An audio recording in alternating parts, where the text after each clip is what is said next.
Thanks for coming and chatting with me today, Sarah. Thank you for having me. So I want to know more about what you do here at the Princess Margaret with patients who are going through prostate cancer treatment. Okay. So maybe you can tell us a little bit about why nutrition is so important for patients on treatment. Okay. So nutrition is a very important component for anyone going through treatment for prostate cancer, whether it's before treatment, during treatment, or after their treatment.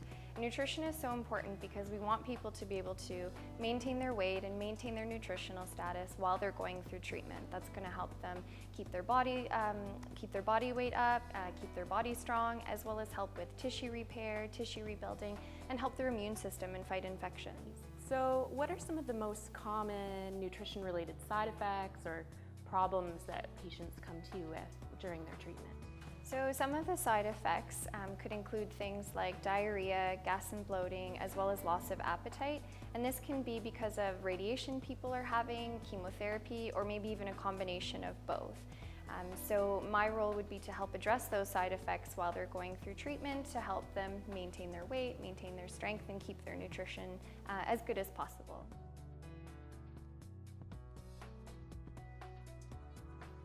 Depends. A lot of times people come into their treatment thinking, I need to be having a healthy, well-balanced diet, and to them that always means high fiber, lots of fruits and vegetables, grain products, legumes, things like that. But it's important to realize that if someone's going through treatment and they're having a side effect that affects the way they're eating and affects what they can eat, it's okay in that time period to make changes to the diet. So even though we would normally recommend eating well with Canada's Food Guide, if someone's having the side effect of diarrhea, we want to suggest, say, lower fiber or lower fat or maybe less lactose so that they can manage that side effect and get through their treatment. So with the gas and bloating and some of those side effects that you were talking about, would it just be avoiding the fiber, or are there any other things that people can do? Yep, so there are some food things that they could avoid. So there's certain vegetables, for example, broccoli, cauliflower, Brussels sprouts, cabbage, the ones that can cause gas. Also avoiding higher fat foods, maybe avoiding beverages that are carbonated, so certain things like pop, like ginger ale, Sprite, and those types of things, as well as certain other behaviors. So simple things like taking your time to eat, chewing your foods very well and keeping your mouth closed so you're less likely to swallow extra air. Avoid sucking on candies or chewing gum, again to avoid swallowing excess air.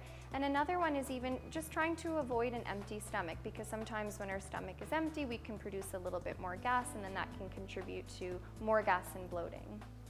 I want to let you know about something really exciting that we have going on all month in the Elixir Kitchen.